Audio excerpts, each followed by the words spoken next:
आज मी कुठल्याही प्रकारची नवीन भाजी न करता नेहमीचीच वालपापडीची भाजी फक्त माझ्या अंदाजात माझ्या पद्धतीने कशी करायची हे दाखवणार आहे।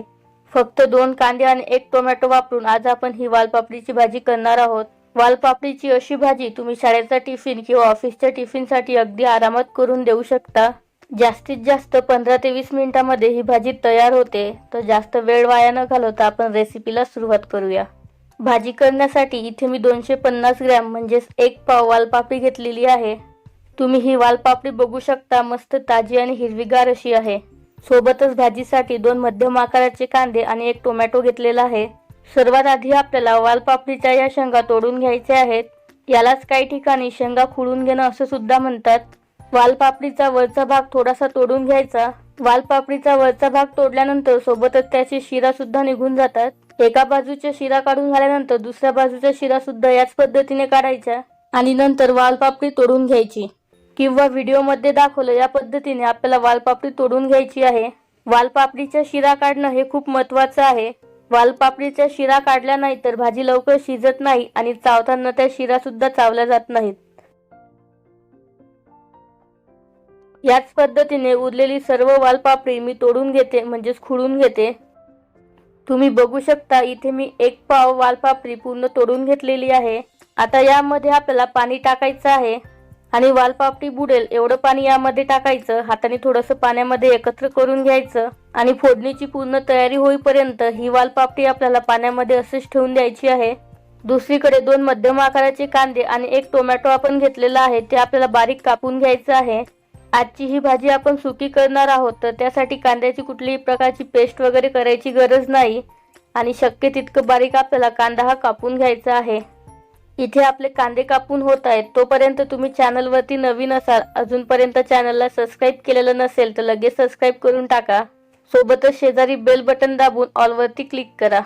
चॅनलला सबस्क्राईब केलेलं असल्यामुळे मी अपलोड केलेल्या प्रत्येक व्हिडिओचं नोटिफिकेशन सर्वात आधी तुम्हाला मिळेल आणि माझी प्रत्येक रेसिपी तुम्हाला पाहायला मिळणार। इथे मस्त एकसारखा बारीक असा कांदा मी कापून घेतलेला आहे। आता आपल्याला टोमॅटो कापायचा आहे। टोमॅटो सुद्धा मस्त बारीक असा आपल्याला इथे कापून घ्यायचा आहे। टोमॅटोचा हा वरचा भाग आहे, हा सुद्धा आपल्याला काढून घ्यायचा आहे।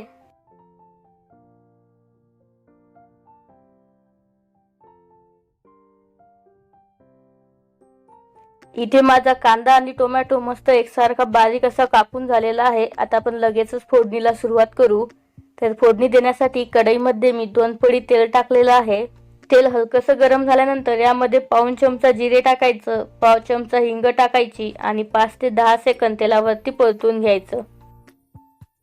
नंतर तेलामध्ये आपण बारीक कापून घेतलेले 2 मध्यम आकाराचे कांदे सुद्धा टाकायचे।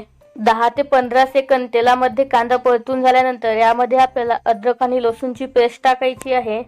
इथे मी विकतचं आलं लसूणची पेस्ट वापरत असल्यामुळे या स्टेजला टाकलेलं आहे। तुम्ही जर ठेचलेला अद्रक आणि लसूण टाकणार असाल तर हिंग टाकल्यानंतर लगेच टाकायचा। विकतच्या आलं लसूणच्या पेस्टमध्ये पाणी असल्यामुळे तेलामध्ये टाकल्यानंतर ते तेल अंगावरती उडतं, त्यामुळे मी शक्यतो कोणतंही वाटण टाकल्यानंतर किंवा कांदा टाकल्यानंतरच टाकते। कांदा मस्त गुलाबी रंगावरती परतून झालेला आहे। यामध्ये कापून घेतलेलं 1 मध्यम आकाराचं टोमॅटो सुद्धा टाकायचं आहे। टोमॅटो हलकसं मऊ होईपर्यंत तेलामध्ये परतून घेतलेला आहे। आता यामध्ये आपल्याला पाव चमचा तिखट लाल मिरची पावडर टाकायची आहे, अर्धा चमचा हळद टाकायची, 1 चमचा गरम मसाला टाकायचा, पाव चमचा चाट मसाला। चाट मसाला टाकल्यामुळे भाजी मस्त चटपटीत होते। नंतर भाजीला रंग छान येण्यासाठी 1 चमचा बेडगी मिरची पावडर टाकायची आहे। सर्व पावडर मसाले मंद आचेवरती 30 ते 40 सेकंद तेलामध्ये परतून घ्यायचे आहेत। यामध्ये मी धने पावडर, जिरे पावडर टाकलेली नाही, तुम्हाला आवडत असेल तर तुम्ही नक्कीच टाकू शकता। आता तोडून पाण्यामध्ये स्वच्छ धुवून घेतलेली वालपापडी टाकायची आहे आणि मसाल्यांमध्ये मस्त एकत्र करून घ्यायची। वालपापडी टाकल्यानंतर गॅस मी हा कमी ते मध्यम केलेला आहे आणि जवळपास 30 ते 40 सेकंद वालपापडी मसाल्यांबरोबर छान परतून घेतलेली आहे। यामध्ये आपलं मीठ टाकायचं राहिलं तर चवीपुरतं मीठ टाकायचं। नंतर वालपापडी शिजण्यासाठी अगदी थोडंसं पाणी टाकायचं आहे। तर इथे मी अंदाजे अर्धी वाटी एवढं पाणी टाकलेलं आहे। मीठ आणि पाणी व्यवस्थित एकत्र करून घ्यायचं आहे आणि नंतर यावरती झाकण ठेवून कमी ते मध्यम आचेवरती आपल्याला वालपापडी शिजवून घ्यायची आहे। जवळपास 5 ते 6 मिनिट झालेले आहे। भाजी मी शिजवून घेत आहे। तर आपण झाकण काढून बघू भाजी शिजली की नाही। इथे भाजीमधलं पाणी तर सर्व आटलेलं आहे, पण भाजी शिजली की नाही हे चमच्याने थोडंसं दाबून बघायचं. इथे मी वालपापडी दाबून बघत आहे, पण ती काही तुटत नाही आहे, तर याचाच अर्थ ती पूर्णपणे शिजलेली नाही.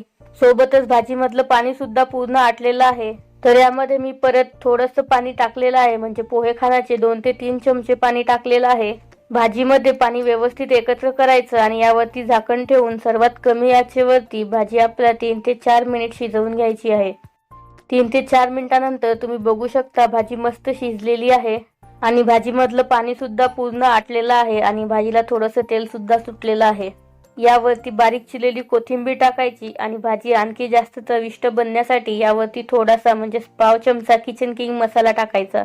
किचन किंग मसाला टाकल्यामुळे भाजी आणखी जास्त चमचमीत होते. इथे आपली वालपापडीची सुकी भाजी खाण्यासाठी तयार झालेली आहे. ही वालपापडीची भाजी खूप जास्त ओली नाही आहे आणि खूप जास्त सुकी सुद्धा नाही, तर अगदी सर्वांना आवडेल अशी तयार होते. फक्त डाळ भात चपाती आणि ही भाजी अगदी ताट पूर्णपणे भरतं आणि मन सुद्धा. रोजच्या जेवणाची अगदी साधी सोपी ही अशी थाळी तयार होते. मग तुम्हाला ही वालपापडीची भाजी कशी वाटली ही न विसरता कमेंट करून सांगा. भाजी जरा देखील आवडली असेल तर भाजीसाठी व्हिडिओला लाईक करा आणि व्हिडिओ जास्तीत जास्त शेअर करा.